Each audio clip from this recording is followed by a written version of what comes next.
नमस्ते, हमेशा खुश रहिए। I am Xavier Dr. Meenakshi, Assistant Professor in Department of Salakya Tantra, Faculty of Ayurvedic Science, Jyoti Vidyapeeth women's university.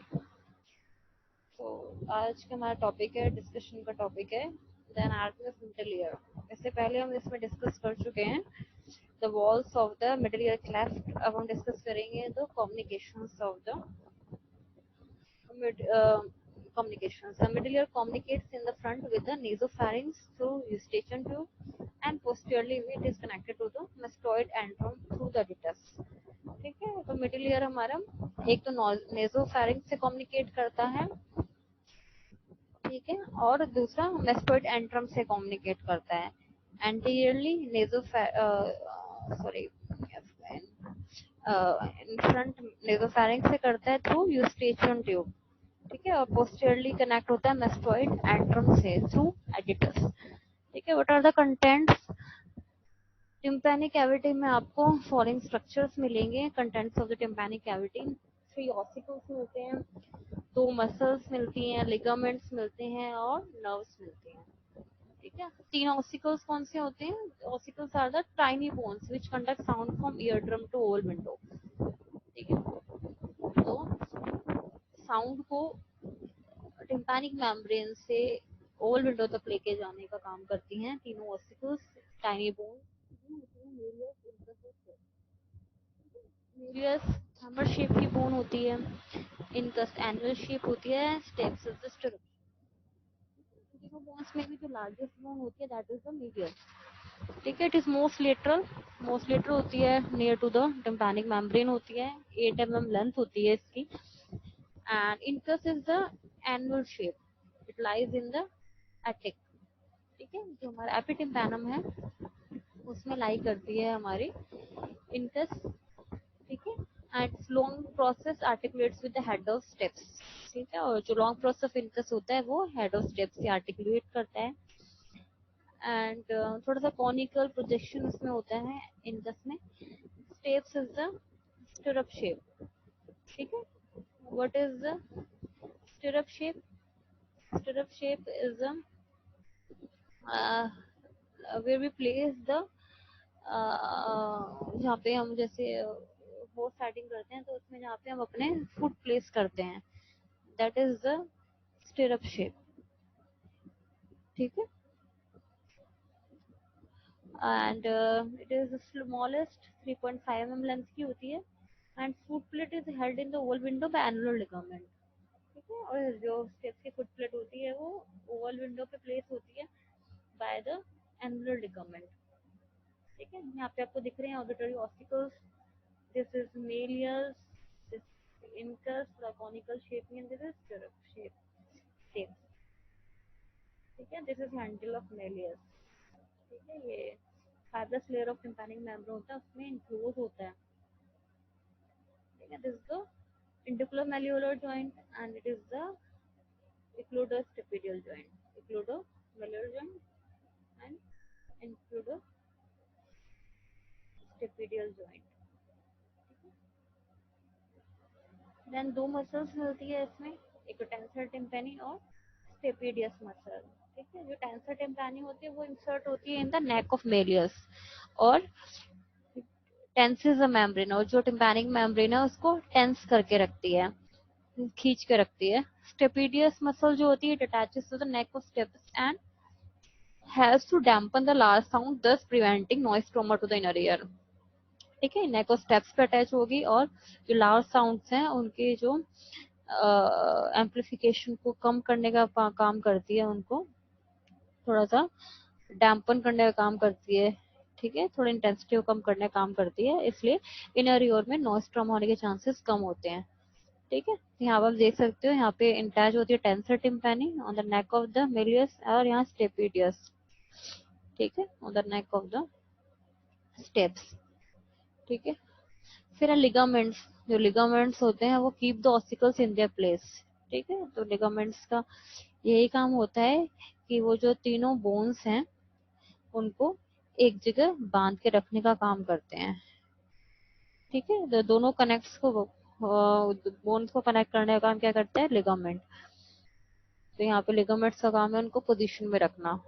Then the nerves of the middle ear, chorda tympani nerve and the tympanic plexus. ठीक है, chorda tympani nerve मैंने कहा था it is a branch of the facial nerve and tympanic plexus which lies in the promontory. ठीक है, these are the ligaments, various ligaments attached to the three ossicles which keeps the bones in place.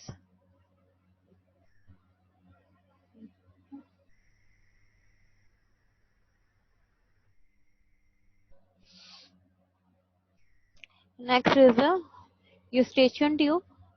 Eustachian tube, it connects the tympanic cavity with the nasopharynx. ठीक है, tympanic cavity को नेसोफैरिंक्स के साथ connect करने का काम करती है. इसकी अप्रॉक्स लेंथ है 37.5 mm और इसमें भी दो पार्ट्स होते हैं. एंटीरियर 2/3 पार्ट कार्टिलेजिनस होता है और पोस्टीरियर 1/3 पार्ट वो बोनी होता है. ठीक है, इन्फेंट्स में जो यूस्टेचियन ट्यूब होती है वो शॉर्ट होती है, वाइड होती है और ज्यादा हॉरिजॉन्टल होगी और एक लोअर लेवल पे ओपन करती है. ठीक है, जैसे इस इमेज में आप नेक्स्ट में देख सकते हो. ठीक है, it is the Eustachian tube. ठीक है, ये शॉर्ट है कंपैरेटिवली वाइड होगी और ज्यादा हॉरिजॉन्टल होती है और एक लोअर लेवल पे ओपन होगी. ठीक है, ये हायर लेवल पे ओपन हो रही है यहाँ पे और ये एक लोअर लेवल पे ओपन हो रही है नोज में. ठीक है, फिर आता है मेस्टोइड एयर सेल सिस्टम. इसमें तीन पार्ट्स होते हैं, antrum, aditus and mastoid air cells. ठीक है, जो एंट्रम होता है वो लार्ज एयर कंटेनिंग स्पेस होता है in the upper part of mastoid और ये कम्युनिकेट करता है with the attic through the aditus. ठीक है, इस इमेज में देख सकते हैं, ये होता है एंट्रम पार्ट. ठीक है, and aditus it is an opening through which attic communicates with the antrum. ठीक है, एडिटस एक ओपनिंग होती है जिससे ये एंट्रम एटिक से कम्युनिकेट कर सके. ठीक है, फिर mastoid air cell. The mastoid consist of the cortex of bones with honeycomb of air cells. ठीक है, ठीक है, ये होते हैं हमारे कॉर्टेक्स ऑफ बोन्स और इसमें आपको हनीकॉम पैटर्न मिलेगा एयर सेल्स का. ठीक, ये होता है मिडिल ईयर के पोस्टीरियर साइड का रीजन है. This is the anterior side. ठीक है, जहाँ पे वो स्टेचन ट्यूब ओपन हो रही है नेसोफैरिंक्स में. Then the blood supply through the middle meningeal artery which is a branch of the maxillary artery. Second is the ascending pharyngeal artery and third is the stylomastoid branch of the posterior auricular artery. ठीक है, इन तीनों से blood supply होती है middle ear की. Then the lymphatic drainage of the middle ear, lymphatics pass to the preauricular and retropharyngeal lymph nodes. ठीक है, then the nerve supply. The nerve supply is derived from the tympanic plexus which lies over the promontory. और plexus बनता है दो चीजों से, एक तो टिम्पैनिक नर्व से और कैरिकोटिम्पैनिक नर्व से. टिम्पैनिक नर्व होती है which is a branch of the glossopharyngeal nerve और जो कैरिकोटिम्पैनिक नर्व है उसकी superior and inferior branches arise करती है from the sympathetic plexus around the internal carotid artery. ठीक है, here is the nerve supply of the. ठीक है, this is the tympanic plexus. ठीक है, so here completes the anatomy of the middle ear. Thank you so much. This session is powered by digital version 2.0 Jyoti Vidyapeeth Women's University. I hope you are satisfied with my digital session. If you have any query, please mention in the comment box. I will resolve it soon. Thank you so much, students. Namaste, हमेशा खुश रहो बिटिया. I am JVN Dr. Meenakshi, Assistant Professor in Department of Shalakya Tantra, Faculty of Ayurvedic Science, Jyoti Vidyapeeth Women's University. Today we will discuss the Shirorog Vigyani Adhyay. It was given in the, it is the 25th chapter of the Shushu Samhita Uttar Tantra. So we will discuss the symptoms of diseases peculiar to the region of head. First we will study the classification of Shirorog diseases which are peculiar to the region of the head, number 11 in all.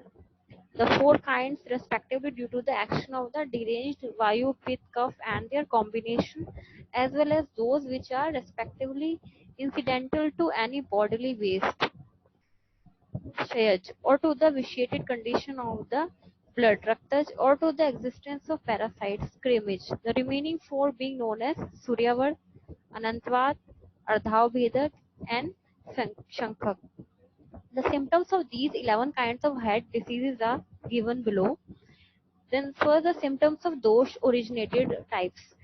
A fit of violent headache without any apparent cause and which becomes worse in the night and is relieved by pressure or being bandaged or by an application of fomentation round the head should be ascribed to the action of the deranged vayu and is known as the vata roga.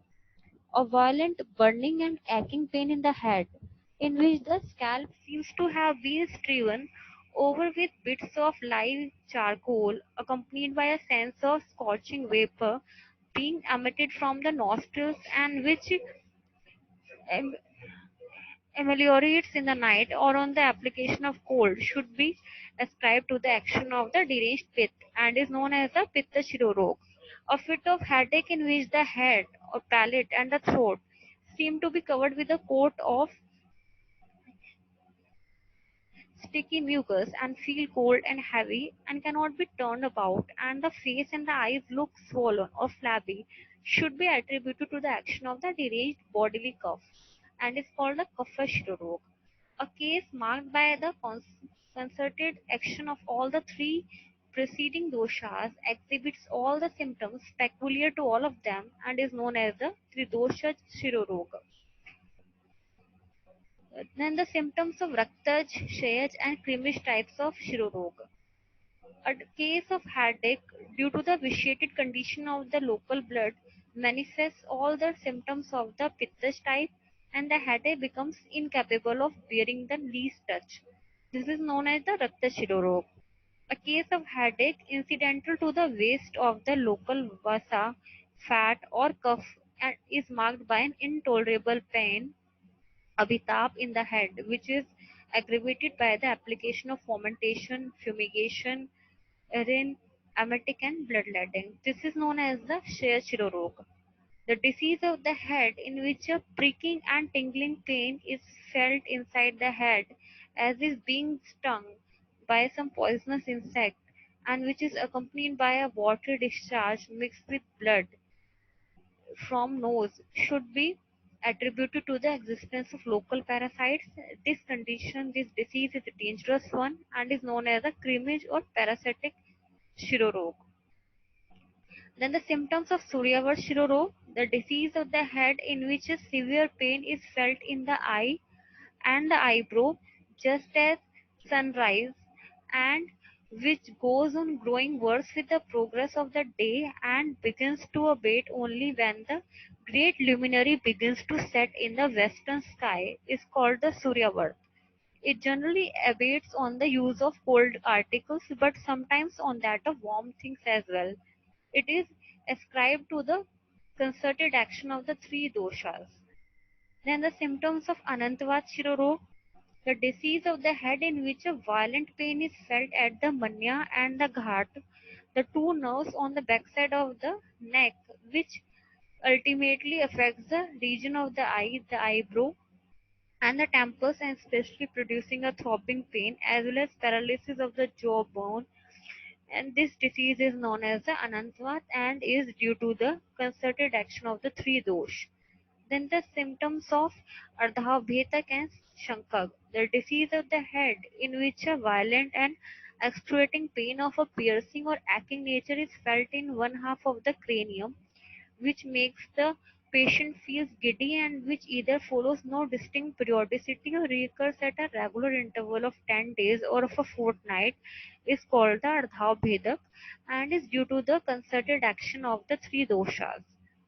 A violent pain, then comes the Shankhakrok, a violent pain caused in the head and more especially in the temples by the local vayu in the combination with the deranged cough, pith and blood is designated by the holy sages of Ayurveda as the Shankak. It produces a very great pain and is very hard to cure even by the joint advice of thousands of physicians, and is as fierce as death itself. Thus ends the 25th chapter in the Uttar Tantra of the Sushruta Samhita, which deals with the symptoms of the diseases of the head. Thank you so much.